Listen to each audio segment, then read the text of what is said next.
Welcome back to the Convo Couch, ladies and gentlemen. I am Pastor Jardula. And I'm Fiorella. And we have Johnny Tsunami on the ones and twos. Johnny Sue. Johnny Sue. So we have a great show for you today, ladies and gentlemen. We want to thank everybody out there in YouTube land.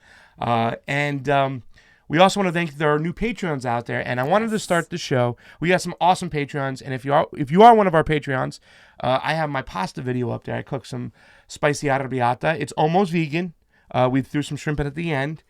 There was also a little anchovies. No, but you could have. I used vegetable broth, fresh tomatoes. You can leave the anchovies out. I think you should be proud that my first pasta recipe sauce can be one that could be a vegan. Vegan being a pescatarian, and when she wants to eat vegan, you can go a little anchovies in the sauce to get it vegan. But anyways, thank you so much. And Fiorella is going to be leaving something soon. But I wanted to address fam, and I'm going back to the fam word. David Harris, who just left us a message, and I gave you I took a picture of it and I put it up in the beginning of the file, at the very top right over there. Sorry about that, but it's the reason why we do this stuff, fam. And I gotta just say this is because and as we have today's show, we have an awesome show. We're gonna talk about Kamala Harris, and then we're gonna talk about the Kamala Harris Tulsi Gabbard back and forth again. But the reason why we started this is because we do want justice all around the world. We were agitated, upset. We were activists. It hurts me to see other people suffering in the street. It hurts me to see people being bombed. And so doing this, we wanted to be truth tellers, and we wanted to get the information out there with our perspective. So look what this guy, David Harris, wrote. It says, "Thank you. The Convo Couch and Nico House. I watch as much as I can. Also, I enjoy Kim Iverson and The Last American Vagabond, but the Convo Couch by far is my favorite." We love you, David. I live in Australia, but all of our geopolitical decisions come from the USA.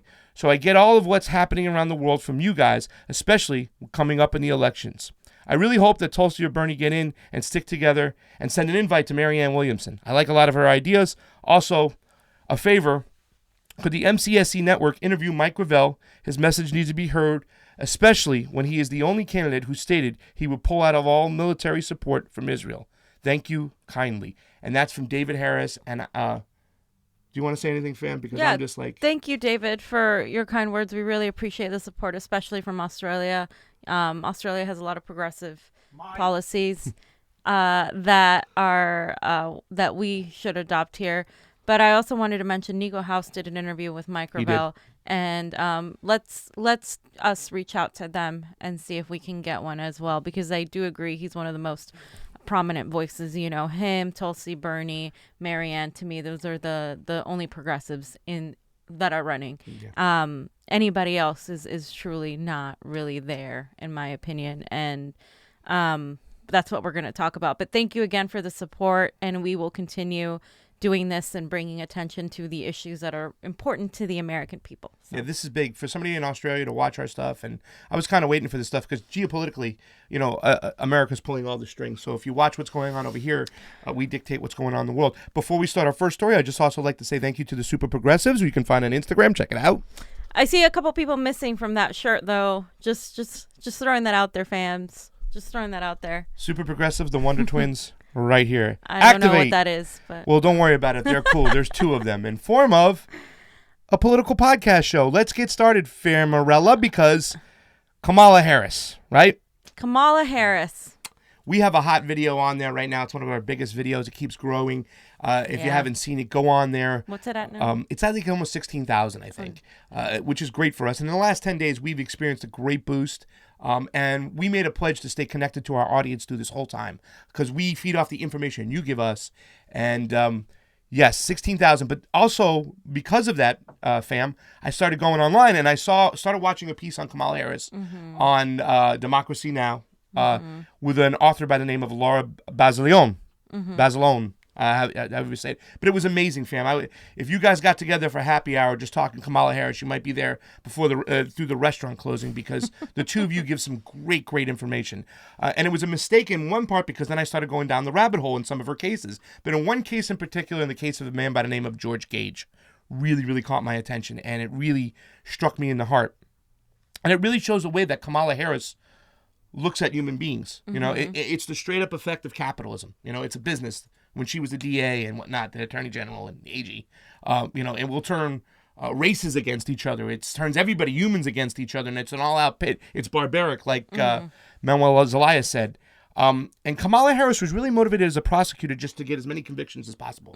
Not to uphold justice, but as a business, get the numbers in there. Even if it, regardless if it was, disproportionately affects people of color, just get them in there, get them locked up. You can get them on a technicality if you had. You know what I'm saying? Just get as many people behind bars. She instructed her staff. And especially in this case of George Gage, because George Gage is now 80 years old. He will probably die in jail. He was sentenced to 70 years without any hard evidence, and Kamala Harris's office was responsible. Now just take a look at Laura Basleon, your new best friend, and what she says. Just a short clip, and then we'll go into dive even deeper. So. In George Gage's case, he had been convicted, again, based on a single witness. It was his stepdaughter, Marion, who accused him of sexually abusing her. And the case turned on Marion's testimony. It turned out after the verdict that the prosecutor had suppressed a lot of material about Marion, including medical records and a note from her own mother saying, "My daughter is a pathological liar who lives her lies."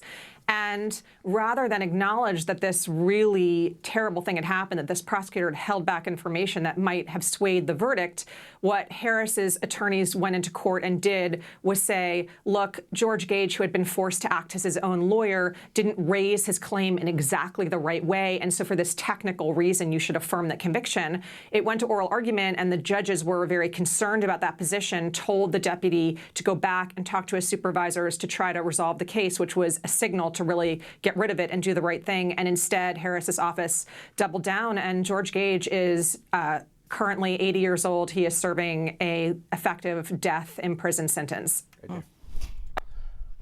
Any initial thoughts before we get even deeper into this? Because this, after I saw that clip, and don't get me wrong, Laura Basleon, she did what you did. She broke down a lot of stuff.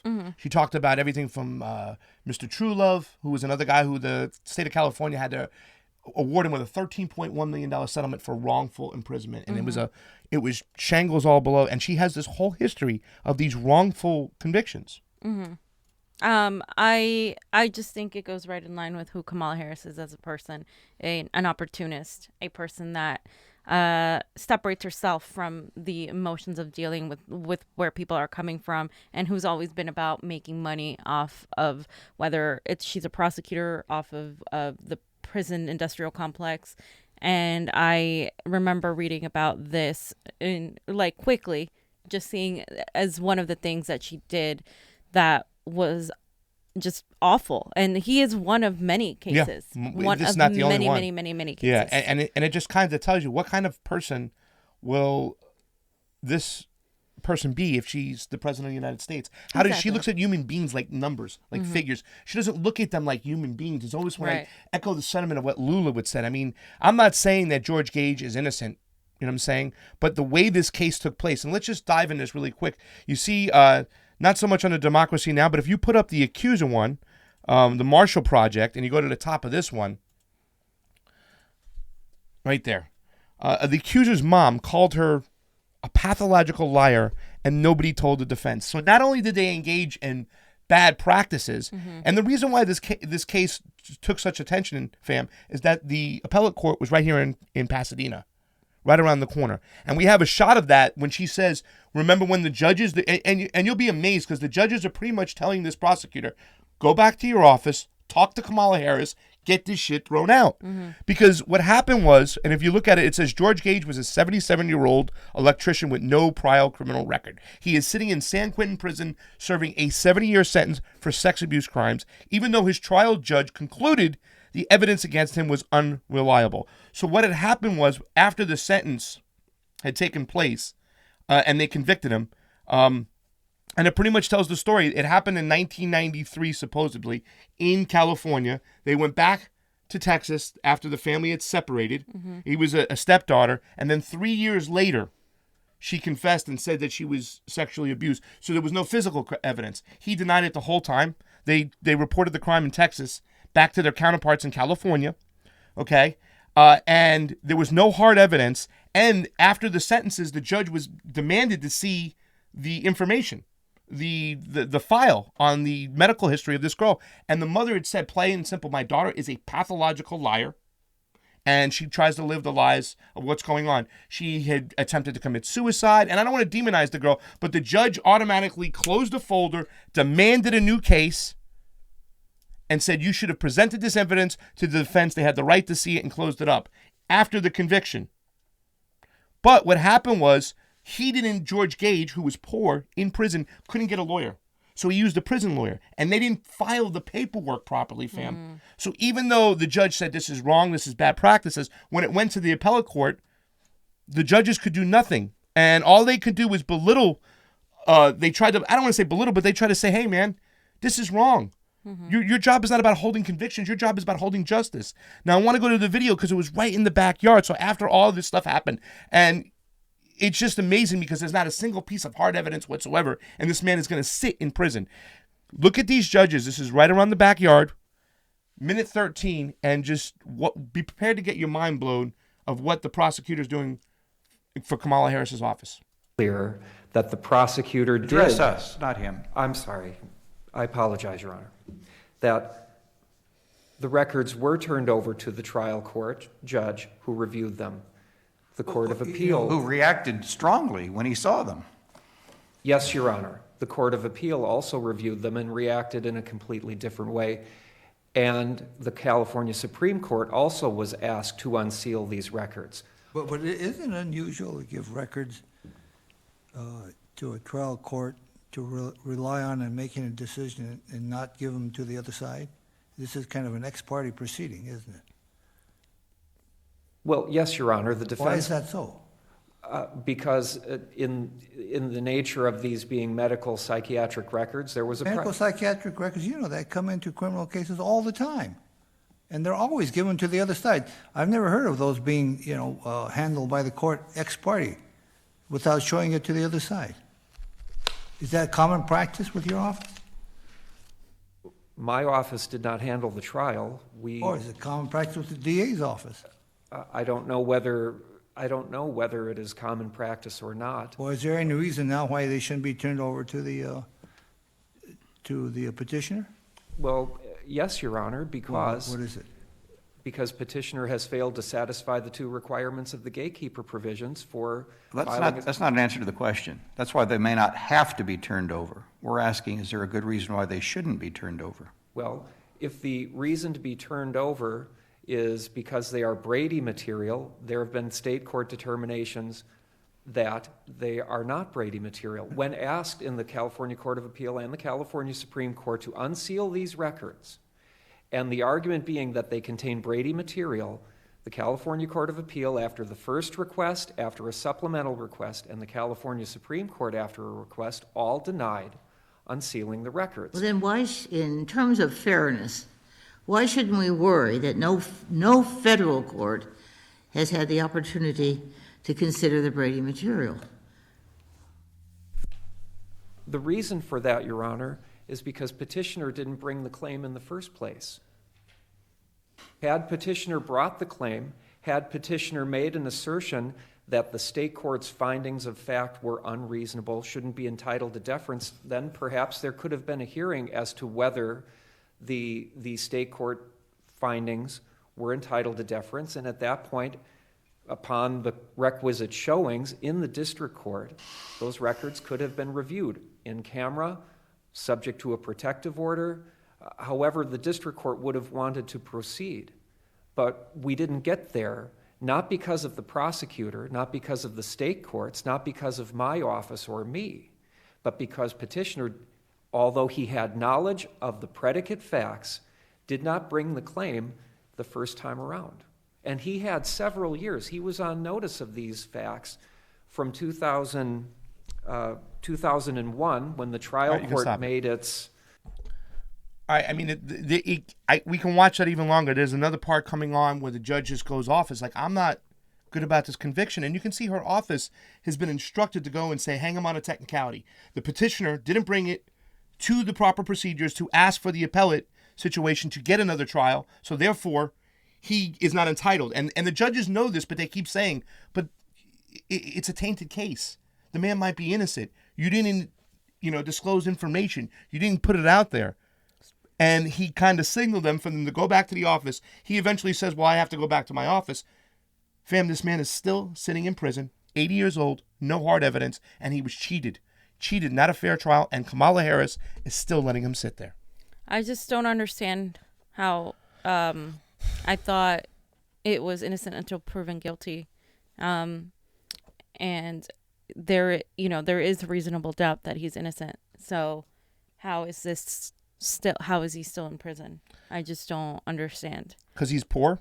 He couldn't afford a regular lawyer. He had to use a prison lawyer. They screwed him over. The prison lawyer didn't know what he was doing, and they didn't file the proper procedure. And even the judges in this case were like, go back and do the right thing. Your job is not to uphold convictions. Your job is to uphold justice.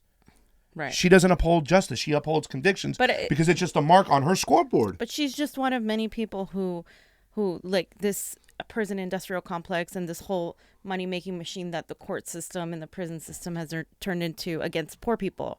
Which is why it's so important to elect someone that is going to end cash bail, that is going to really do actual criminal justice reform. So it really irks me when Kamala Harris's slogan is Kamala for the people, when her slogan is talking about people of color and black people, and she tokenizes them all the time for votes. And Nico did a video the other day showing just like how many people are calling her out for her bullshit, because it's just bullshit. Yeah, it's just blatant bullshit. And the black community really does need to continue speaking out against her, because honestly, those are the voices that really do damage and crucify her, because those are the votes she's going after. Yeah, I mean,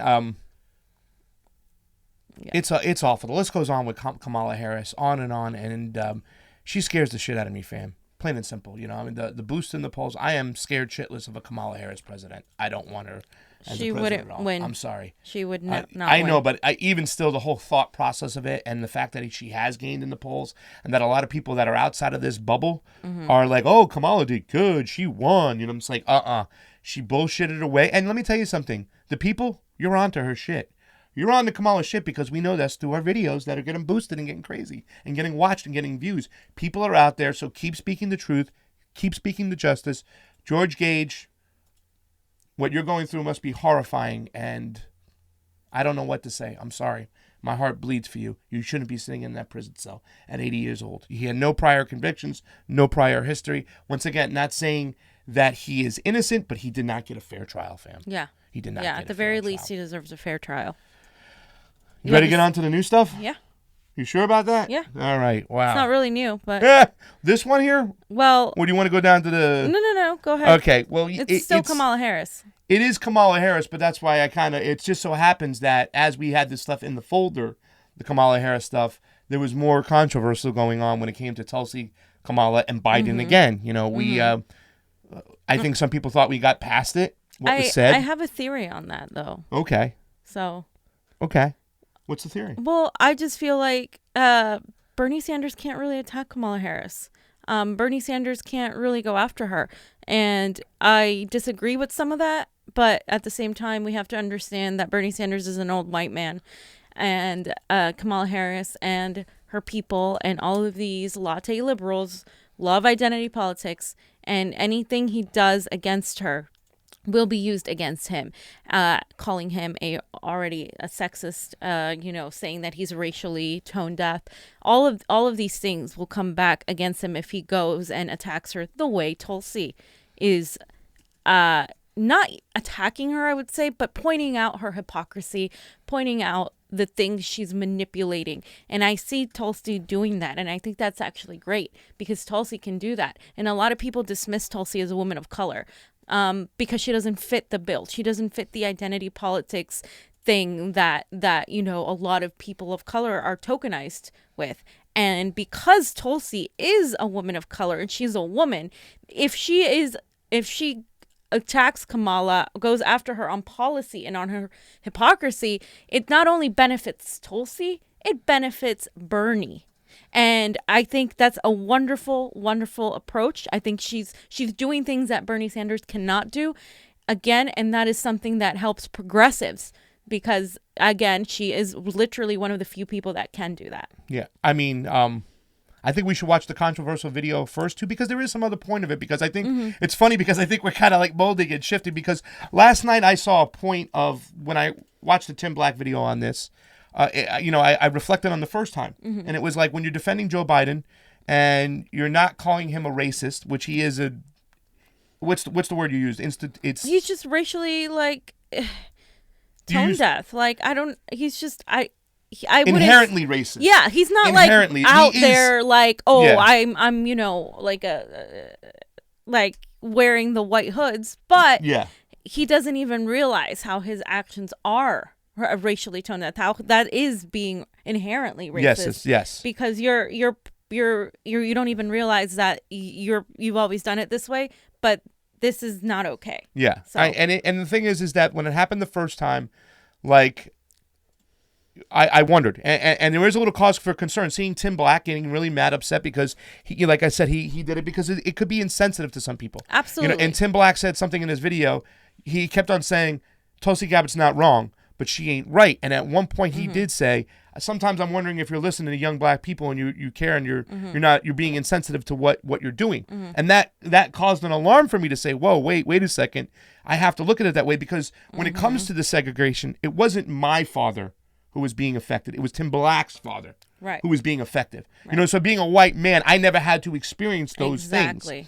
And I have to understand that when I enter into these arenas, when I enter into these conversations. Exactly. However, too, I go back to the whole point. It's like, when you say that, when people go, you're privileged, I said, in a way I am, but not really, because I'm of the mindset that if it hurts you, it hurts me.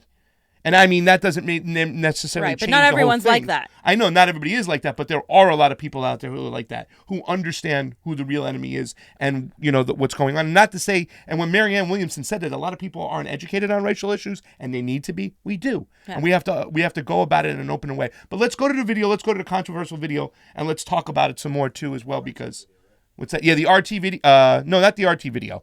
The actual Tulsi Gabbard video first. And then we'll go to the RT video, and then we'll go back to the last Joe Biden video. Should we play the RT video first, you think?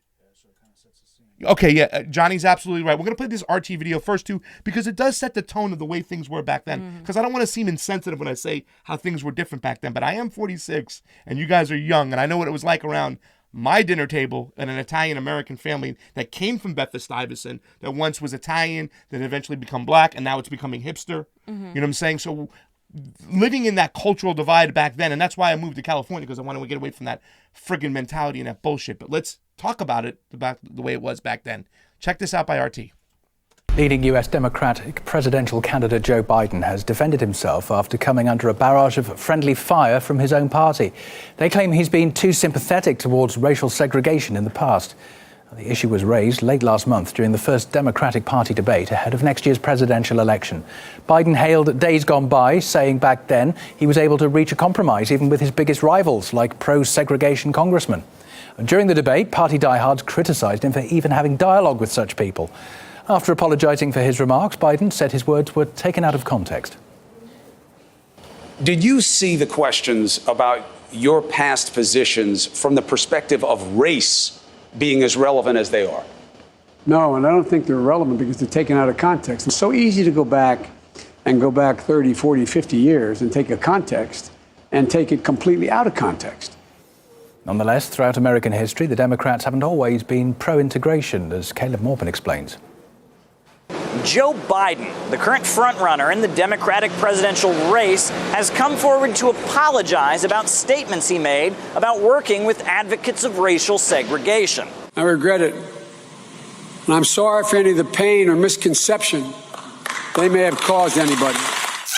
I don't think you have to be touting personal relations with people who were very brutal segregationists. It was hurtful to hear you talk about the reputations of two United States senators who built their reputations and career on the segregation of race in this country. Now, Joe Biden is still in the lead despite the scandal. However, it seems to have unearthed a strange reality in American politics. The Democratic Party, the party that brought us the first African-American president, has a rather strange record when it comes to the issue of racism. When Senator Robert Byrd of West Virginia died, Barack Obama gave him a stirring eulogy. He was a Senate icon. He was a party leader. He was an elder statesman. And he was my friend. That's how I'll remember him. Prior to becoming a U.S. Senator, Robert Byrd had been a high-ranking member of the Ku Klux Klan. Afterwards, he repudiated the views of the hate group, but prior to that, he had some strong views when it came to the issue of race. I shall never fight in the armed forces with a Negro by my side. Rather, I should die 1,000 times and see Old Glory trampled in the dirt never to rise again, than to see this beloved land of ours become degraded by race mongrels, a throwback to the blackest specimen from the wilds. Bill Clinton, who was wildly popular among African Americans, gave a eulogy when he was president for J. William Fulbright, another Democrat. We come to celebrate and give thanks for the remarkable life of J. William Fulbright, a life that changed our country and our world forever and for the better. Well, the glowing words left out the fact that Fulbright was a big advocate of keeping black and white children in separate schools. Back in the 1960s, when John F. Kennedy and the Northern Democratic Party organizations located in urban areas were pushing for racial integration, the biggest pushback didn't come from Republicans. It came from the Dixiecrats, a splinter group within their own party. In 1968, George Wallace, the Democratic governor of Alabama, was so outraged to see anti-racism become the dominant view within his own party that he ran as a third-party candidate. Then you ought to come on down to Alabama and we'll teach you some law down there, because y'all don't know some of it in Harvard. But now, it would seem that a Democrat having such an agenda would be almost unbelievable. In fact, MSNBC mislabeled George Wallace as a Republican. Check it out. Governor George Wallace stood outside the University of Alabama, personally blocking 2 black students from enrolling there. I stand here today as governor of this sovereign state and refuse to willingly submit to the illegal use of... Sure, Joe Biden has come forward and apologized for his statements on racial matters, but it seems like the country has forgotten that not so long ago his entire party had the same issue. After the Civil War, it was the Democratic Party that was the racist. It was the Republican Party that was different. The Republicans were anti-slavery. Lincoln was Republican, anti-slavery. It changed. The Dixiecrats, after segregation, after the Civil War, they were the racists. Everything was a mess. We've had presidents, Supreme Court justices who were members of the Klan. Some of them had to do that to join the Ku Klux Klan for political reasons. I don't understand. Why this now with Biden? This is an inside baseball, inside the bubble issue.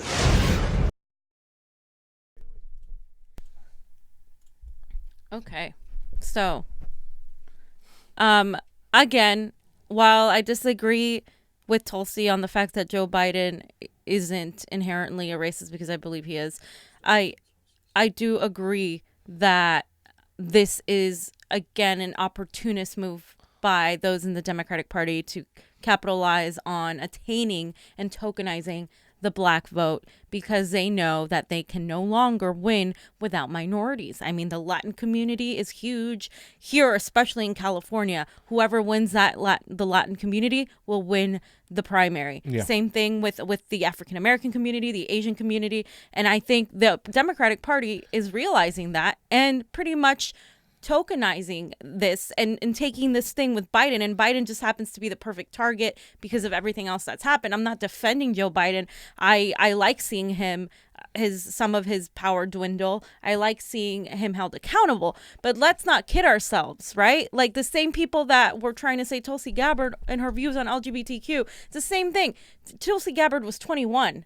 Like, Clinton, Obama, all of them had these views not so long ago against the LGBTQ community. Yeah. So it's, again, the hypocrisy of the Democratic Party to use identity politics to garner some more votes. Yeah. And it's blatant. It's blatant. Yeah, I think also, too, the reason why we have to kind of play this video is because that you have to understand, I think, the way the older voters, Biden's actual support, because we're going to talk about this morally. We're going to talk about the term about, like, where was Tulsi wrong when she says Joe Biden is not a racist. Now, let's not also forget that when Kamala had that moment and she attacked Joe on stage, she goes, Joe, I don't think you're a racist, and then went into the whole "you're a racist" kind of rhetoric, and I'm going to point this out to try to get after your votes, to try to get after your money, because that's what it's about right now. A lot of these Democrats, they're fighting for that money, and they're going to eat each other.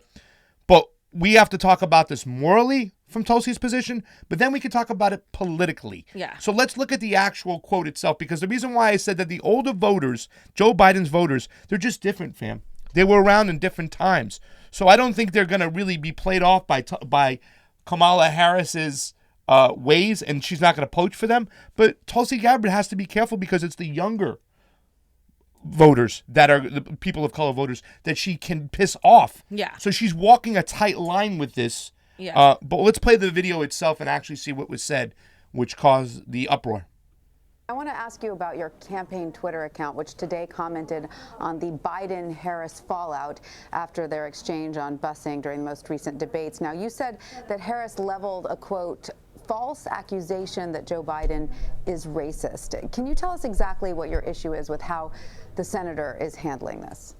Well, exactly what I said there. Levying this accusation that Joe Biden is racist when he's clearly not, as a way to try to smear him. And as you point to the article that I linked to in my tweet, really what she's saying is her position is the same one that she was criticizing Joe Biden for. So this is just a political ploy, and I think a very underhanded one, just to try to get herself attention, to move herself up in the polls. I think that we need to be above that, all of us. And Biden has also said that he would rather talk about the future instead of talking about the past. And some perhaps might wonder if the party is focusing a little too much on the issue of race at the expense of some other issues. Before we get into, I think it's kind of important to talk about what was said beforehand. Mm-hmm. So, Fiorella, Mm-hmm. is it wrong for her to say Joe Biden is not a racist? Is that where the anger is coming in from some of the people? And I think so. But here's the thing. Here's the double standard. Bernie Sanders has said that. Kamala Harris said that herself. Kamala Harris had the same busing policy as Joe Biden that she was criticizing him for. She literally said that, like, after the debate. And she is not for reparations. She has also said that. So I think the anger is coming from her saying that he isn't a racist, but also let's be clear about that too, because a lot of the people that are jumping against her completely ignore the fact that Bernie Sanders has said that. And Bernie Sanders has said that about given honor to war criminals like John McCain. Mm-hmm. And I don't like that, but am I going to discount him for it? No. These politicians, they all work together. It's going to be very hard for people in their bubble to say something like this person is a racist. We on the outside, we see things a little bit differently. We don't have to work with these people. We can attack them a certain way. I think Tulsi is being political here. I think it's a mistake to say anything at all about Joe Biden as far as him being racist or not, because he's a problematic figure to stand up for right now. And of course, even though it is politics and she's right, they're capitalizing on that. She's 100% right on that. I still think it wasn't the right move because it did piss off a lot of people, and it did come off as tone deaf to the struggles of the Black community. But I agree that she's pointing out the hypocrisy in general. She's just pointing out this is just to get votes. This is just when Kamala Harris, first of all, Kamala Harris isn't even considered Black by a lot of the Black community. She isn't. She's from Jamaica, and her mother is Indian, correct? Yeah. So she grew up in a high middle to upper class neighborhood. She wasn't bused by in segregation like the way she explained it at all. It's all a complete lie. So if I were running against her, and she's one of the main people that is trying to catapult herself as someone that's for race, and she has this entire background on that, I would say, no, I'm going to call you out. Yeah. You're being a hypocrite. Yeah. But I would leave the Biden part. I would just say she is being a hypocrite about Biden. Yeah. Blah, blah, blah, blah, blah. It's you know? it's a slippery slope. It's a tough line to walk. But like I said, all these other people have said that he's not racist. And here's something that somebody said. Alvin McNeil said only black people can decide who's racist. But yeah, you have those older black voters like Whoopi Goldberg. She came on there and said, like, you got to understand the whole essence of busing. Because Whoopi Goldberg was once poor. She lived, she became rich. So she understood what it was like back in those days. And her essence was like, listen, if Obama kind of forgave Biden, then we got to be cool with it too. Now, I don't necessarily agree with that because she doesn't want the rhetoric of the Democrats eating each other, which is, I'm sorry, Whoopi, it's inevitable. It's a neoliberal The neoliberals are going to fight over the money, and the progressives are going to call them out, and it's going to happen. But once again, the older voters in the South, and I should have given this to John, after the debate, older voters in South Carolina didn't care. They were still willing to forgive Joe Biden for what he did. And if we listen to the rest of what Tulsi says, she says, plain out and simple, we have the rest of that video. I just want her statement. She says, like, well, there's issues of race we still have to address.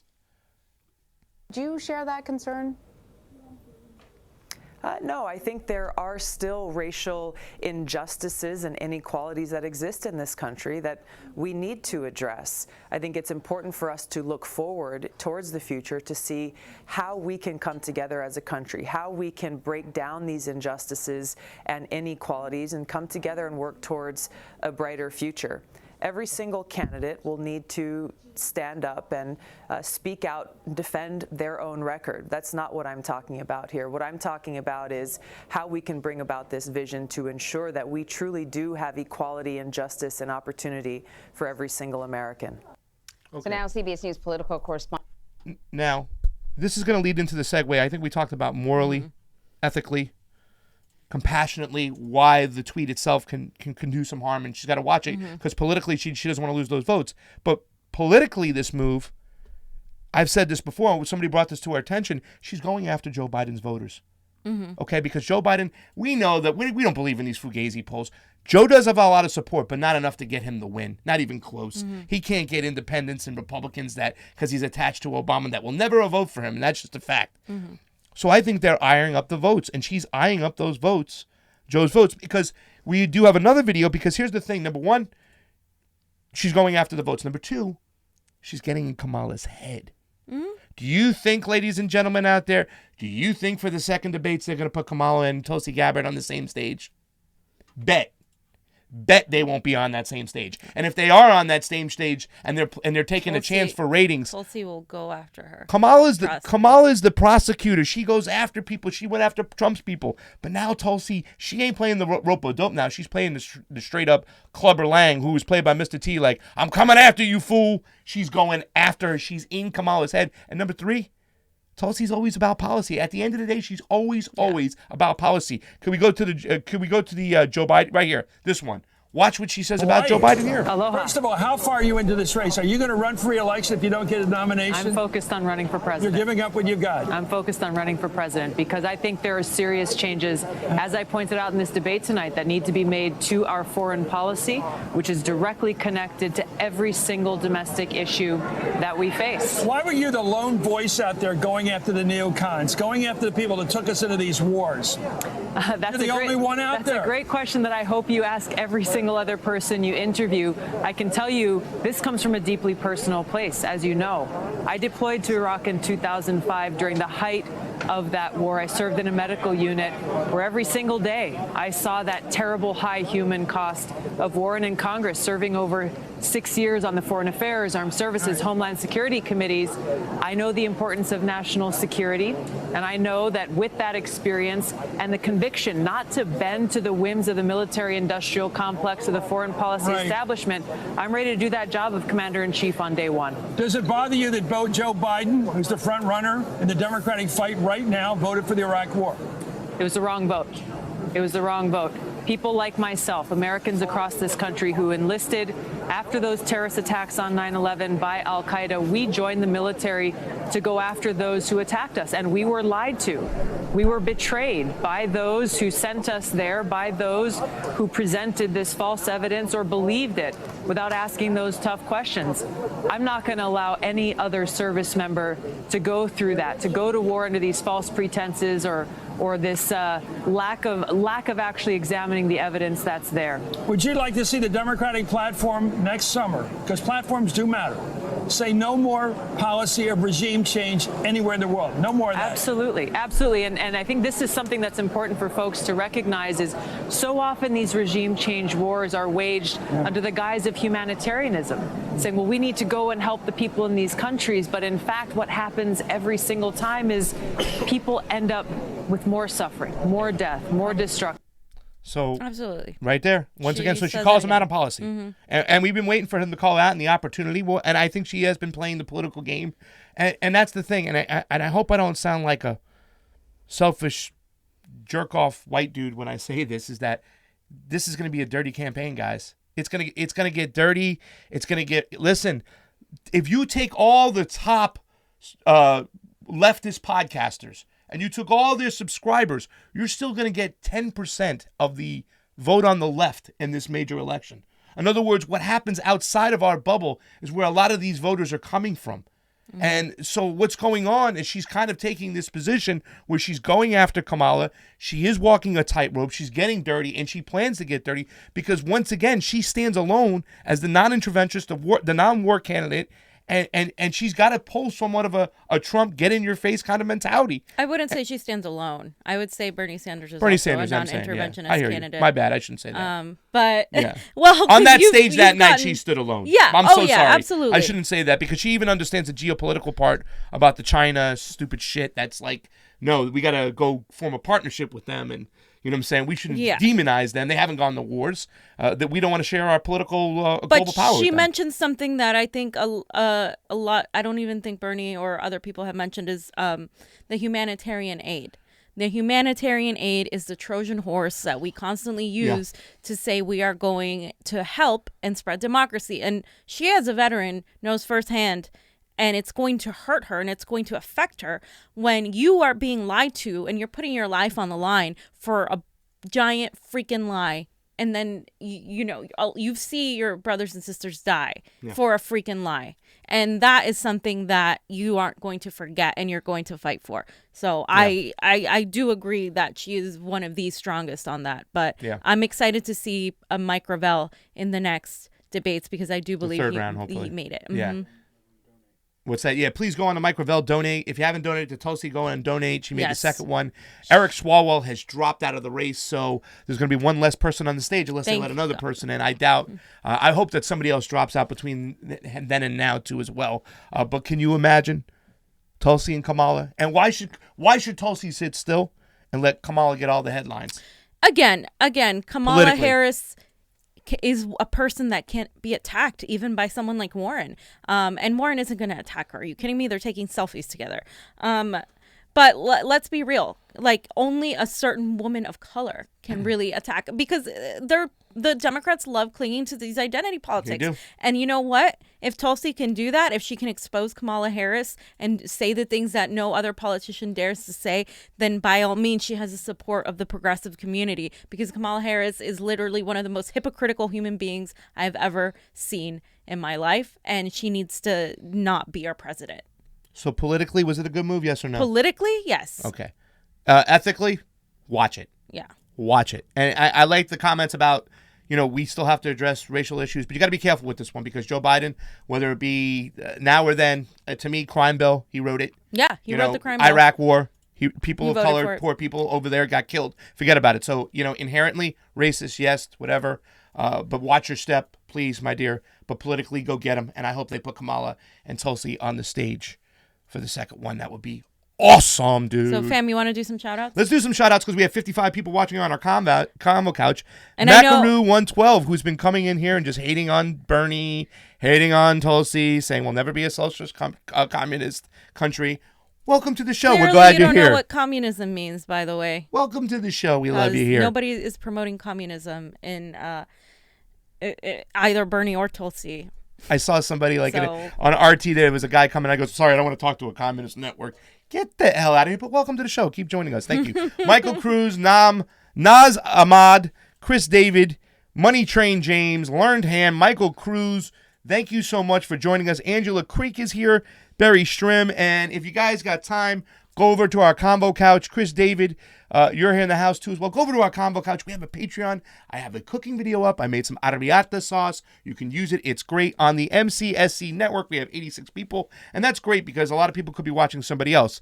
In Deep, Ricky R. Jimmy's Dave Alberts. on. Shh, don't Bernie's tell them that. on. Marcus Holbert, Alex Fitzgerald, Men 56. We're almost I feel the same way about Kamala as a lot of you guys do. Electric B, Eric O, Alex Fitzgerald, thank you so much. And over on our Facebook, Valerie Flanagan has joined. Thank you, Valerie, We for love being you. loyal. Valerie, we need your shirt size. We need to send it on out to you. Same with Steve Woolbrandt.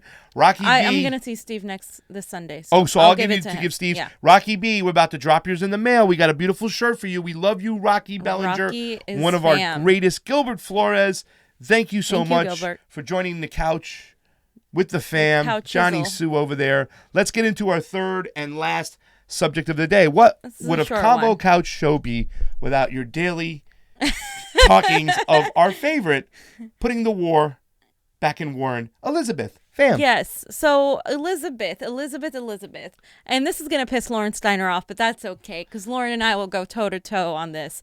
But I wanted to talk about the fact that people in Wall Street and all these lobbyists and all these corporate business warmongers are all loving Warren now. All of a sudden, they're like, oh, she's not that bad. She's not that bad. I think we could handle her. There's a reason for that, and there's a reason that should alarm you. Because if we click on the link, let me see if I can click on it, because I wanted you guys to Just if you click it read here, I'll click it for you. something. You go here and then I know, fam. You're not I'll gonna show teach you. me how to Millennials. Stop being. Oh. He's being.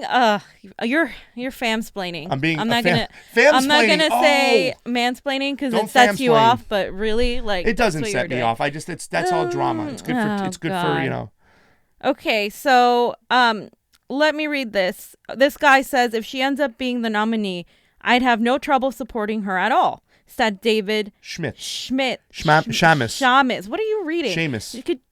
Chief Investment Officer of Atlas Merchant Capital, where he's funding partner alongside former Barclays head Bob Diamond. So he said, I think she is smart, hardworking, responsible, and thoughtful. I think she thinks markets are important.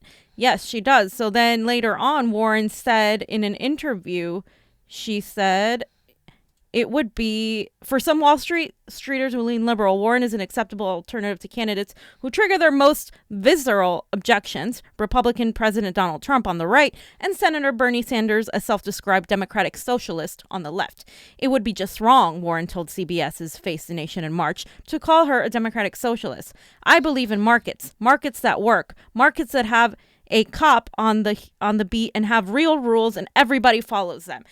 Just reading that makes me nauseous because, no, no, I'm not saying that we can't have small business markets, but what I am saying is she is telling you that she believes in the system as it is, as it stands.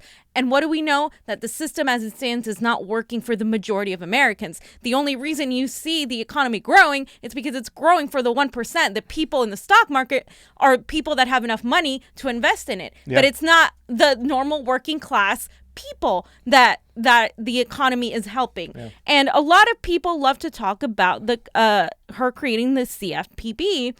And you know, he said, the guy from Morgan Stanley said, I don't agree with everything she said, but I do give her credit for getting things done. Okay, so here's the thing about the credit Getting a little cozy with these people, bureau and what she did. It was largely a symbolic thing. I talked to several activists who were involved in the Occupy movement in 2012, and they basically said that it was largely a symbolic measure that did very little to actually enforce these regulations that actually help people. So I just fear that we would get something similar, very symbolic gestures. And also, the last thing I wanted to read. Did you know something? While you get to that real quick, though, Johnny, you saw this. You talked about the stock market. Was it 10% of the people own 90% of the stocks? Something like it was around that. So the stock market, and she started quoting that the stock market isn't real. Everyday people don't have money in stocks, or I don't have a significant amount in stocks. Something see if like I can that. read it here. I think I have it on my phone.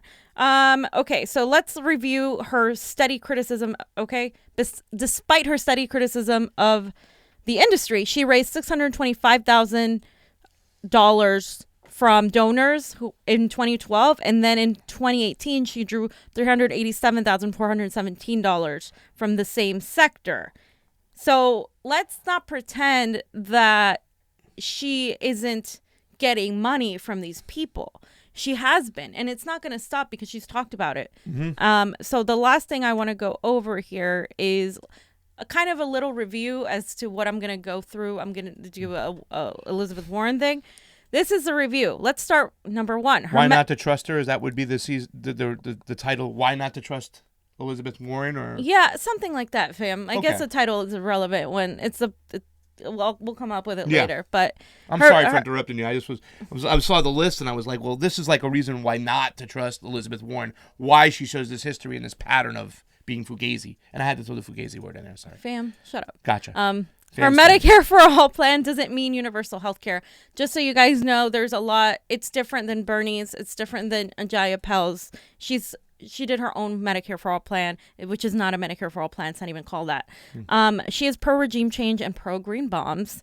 Neera Tanden and third-way centrists fully support her. That's the biggest red flag. Like, wait a second. If Neera Tanden likes you, what the frig is going on? They would never support a progressive. Never.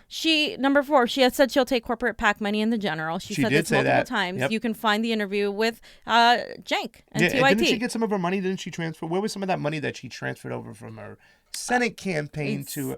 Oh, some of that came from George Soros, the Hollywood elites, and Spielberg. I'm sorry, fam. Go ahead. She's been eyeing Kamala Harris. Her and Kamala Harris have been seen together and have been attending similar fundraisers.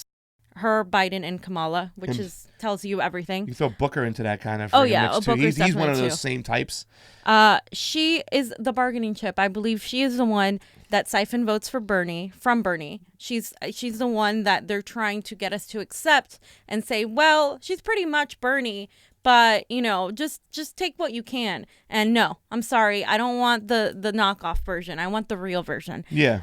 The Credit Protection Bureau was largely symbolic, and according to Occupy Wall Street activists that were on the ground. Johnny put a nice shout out little to list Carlos up over there. Marroquin. Number 8, she will not change the status quo. She's a believer in capitalism as it stands. She wants to continue the system that is not working. Yeah. So why the hell would we choose someone that's going to continue the same system that led to Donald Trump? Yeah, and that's a big thing, Fiorella. I want to point that out because that's what she's trying to do. She's a capitalist in her bones. She just wants to come over there and be the cop and get everybody to kind of get She mentioned a cop. Out. She mentioned a I'm cop sorry, on the beat, what? she said. And that is just a losing. The system needs to be crushed. We need to go to a democratic socialist system, okay?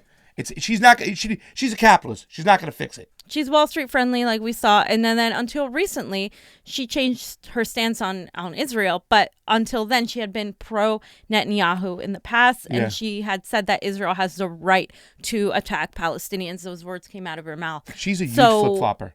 She's a huge flip-flopper. She'll sway with the wind. And I think a lot of people, even Tulsi, are not going after her enough, because I think she is more dangerous because she appears to be a progressive. Again, we see the corruption here in California. We see the people who pretend to be progressive being in charge of the California Democratic Party, but they're not at all progressive, and they are the most dangerous because they trick people into thinking they're progressive when they're behind the scenes. They're moving the pieces for the establishment, and when I see that on this scale, and then I see it on the bigger macro scale, that's what she's doing. And there's a reason why all of these people are supporting her. And I disagree with Lawrence Steiner that it's because they're using her for votes. No, they wouldn't do that. Why wouldn't they do that with Bernie then? Yeah. Well, you know what I'm yeah. saying? Like, it just doesn't make any sense. You know what it is? It's like the debate. We talked about it. And she's running her campaign like they're running the debate. Don't get yourself in too much dirty waters. Don't attack too many people too many times. When she attacked Biden the first time and jumped in on it, she got hit back. You don't hear anything from her right now. She's trying not to make waves. Yeah. And that's why in the second part of the debate, the establishment protected her. They didn't let her get fixed up in that foreign policy talk. That was her weakest thing. And actually, when she started talking about guns, her last statement, where she was talking about research, they're like, all right, we have to shut this woman down. So I think she's trying to do that. Like I said, she didn't have to come out there and make a big statement. She just had to not get in trouble during the last debate. Same thing with Bernie, and let all these candidates kind of eat each other up and sway out of the way. And that's why I'm like really appalled by the work, by just like the clear bias of people like NTYT, like Emma Vigilant, just literally like defending her tooth and nail and you know, sharing smears of Tulsi Gabbard. Like, it's very clear who the progressive is and who the progressive has been since before this year, since 2015. The person who stood next to Bernie Sanders, the person who has echoed the same things he has echoed. Yeah. And I think completely ignoring that is faulty, is biased. And again, I can mention all the good things Elizabeth Warren has done, but it is still part of the same system that does not get us anywhere. So. And Michael Cruz said T. Rump will destroy war, and if she were the nomination, absolutely. and if she were the nominee, she would get destroyed. She doesn't have a chance to win. So Thursday's show, Tsunami. Yeah, let's do a little bit of an introductory. Yeah, you want to talk a little bit. Do we have DeFeedy's tweet a little bit up there? Oh, we do. So we went back into the rabbit hole. We had Tim Canova on yesterday. We spoke to him about election integrity. And then we went back and I had to show Johnny the debate, the one debate between him and Debbie Wasserman Schultz. Well, the guy who was moderating the debate, his name is Jim DeFeedy. He's on a local channel right there. And he just had this kind of charismatic, kind of like he was a big guy with a hat. I called him Jim Cheesesteak DeFeedy. I know that's wrong, but I'm a chubby guy and I'm allowed to do those things, especially to a fellow paisan. And I went to his Twitter, and we're getting ready for this Thursday show. Johnny, why don't you put up his tweet, and we'll kind of lead into what his tweet is, because it has to do with Epstein. You want me to read it? Yes, I do. All right. It says, an interesting nugget regarding why Jeffrey Epstein was allowed to serve his criminal sentence in 2008 on child prostitution charges in a county jail, and why Palm Beach Sheriff Rick Bradshaw allowed him to go free 12 hours a day, 6 days a week during a 13-month sentence. Right? So, the elitist, John. You got money, you got freedom, right? Florida cops are some of the worst. Yeah, dude, he bought off the sheriffs, and he came and went as he pleased. Okay, and DeFeedy called him out. But the reason why we're talking about this, because since the Epstein situation has come to fruition, and we've been eyeing this stuff for a long time, and I got a little text today, and I'm just going to come out there and say it. It's time to have the conversation about Seth Rich. Mm-hmm. It's time to start thinking about these Absolutely. things. We talked about the activist in Honduras who was on Clinton's shortlist, right? So Johnny and I have been going down the rabbit hole, putting together she's gone. And you know, Joe Rogan has talked about this, and they immediately smear you as a conspiracy theorist when you talk about these things. But since the Epstein case has come to fruition, now all the pizza gators and the pedo gators coming. I mean, there's something there, obviously, and I think now denying that is actually a little bit like trying to hide under the covers and pretend that it isn't there. And we're gonna talk more about those connections and about that, because there's just too much. And if we, you know, there's again, the conspiracy theorist thing is just, it's a cop out to quell you from questioning the things that our government does. And we need to stop doing that automatically. We need to lay out everything and then make our own conclusions accordingly. And this idea that we're conspiracy theorists just because we're mentioning Seth Rich, this you know, what, like, kind of stigma has to stop. It has to stop. And the Pizzagate or Pedogate or whatever they wanted to call it, I mean, there is something to that as far as the Hollywood elites. We live in California.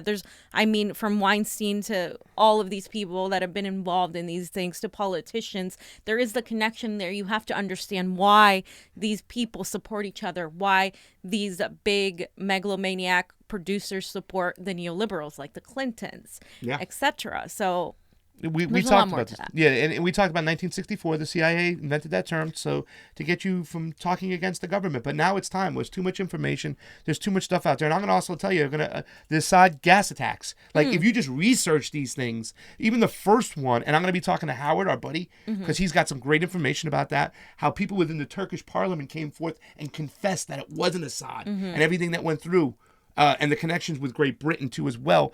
And when you believe these things, then the government can do whatever they want. They have carte blanche to go and tear up the Middle East. And people just repeat things without questioning it. Like, Yeah. oh, but, you know, Tulsi's an Assad apologist. This is that woman who completely repeated that, and she's an Assad toady. It's like, you don't even know what that means. You have to look up the definition of what it means. You're just regurgitating things that you hear without any kind of evidence as to why you believe that. Yeah. And Learned Hand said Assange was the first to bring up Seth Rich in that German interview when asked if he thought that death might have to do with Hillary. And look what's and happening he to nodded him. his head. But, you know, we're going to play one of those videos. We're going to have listen, me and Johnny, we're going to work on this together. Fiorella is going to get her input in there as well. We're putting together, when I say Johnny working, we're going to get together articles, pictures, music, the whole 9 yards. Thursday show, do not miss it. We're going to talk some serious stuff. And the man on the ones and twos, I'm gonna cook him a lot of pasta to get him energized, and we're gonna get an awesome show for you on Thursday. Johnny, also closing, you have something to announce too as well. Yes, yeah, it's breaking news. CNN posted the rules for the next Democratic debate. Yes. Boom. And basically what we're seeing is that there will be opening and closing statements, 2 hours of debate time each night. CNN will be hosting it. Boo. Boo. Donna Bash, Don Lemon, Jake Tapper. Oh, God. Will be moderators. Of course they will Candidates will officially learn if they made the Detroit stage on July 17th. The cutoff date is on the 16th. CNN will be doing a live draw on July 18th to determine the specific candidate lineups for each debate night. So that'll be interesting. Candidates will be given 60 seconds to respond to a moderator directed question and 30 seconds to respond for responses and rebuttals. Yeah. So I saw that. As if they keep it, yeah. Here's new rules. Color lights will be used to help candidates manage their timing. Yellow being 15 seconds, 5 seconds being 5 seconds left being flashing red, and then a candidate attacked by name by another candidate will be given 30 seconds to respond. There you go. So that's like going to be a hard rule, I guess. Yeah, well, the whole thing is there was the Tim Ryan effect, because Tim Ryan, they were about to move on. He goes, wait a second. And he goes, oh. And Chuck Todd said, you feel that she was, okay, so I'll give you 30 seconds. And he was like, you're a nice guy. Thank you. And then he went on to get belittled even more. But I think they're trying to herd cats here. You know what I'm saying? They got all these people on stage. They're trying to be the party of, we're the party of rationality and character and calmness. So we have to kind of rein this in, because the second night people were just yelling Kristen Gillibrand and you know what I'm saying? So they're trying to make the rules what goes on. Can I say one thing, that if we do the stream, can I be the Jake Tapper? Can I have my hair all slick and say, right now we're going to go to Johnny Tsunami and his opinion over there, what he says about that, and Fiorella's going to give her opinion about that. So if we do the stream, can I be the Jake Tapper? No. Okay. Also, there will be no show of hands or one word down the line questions. So they can't do that. They're not doing the down the line. The Chuck questions. Todd rule. They pulled it away from him. Yeah, they didn't like that, I guess, or CNN didn't like it. A candidate who consistently interrupts will have his or her time reduced. Yeah. The Andrew Yang, Marianne Williamson, that we reduced their time because supposedly they were talking out of turn, but nobody else was. And then questions will be on the bottom of the screen. Okay, yeah, that's basic shit. I do that here.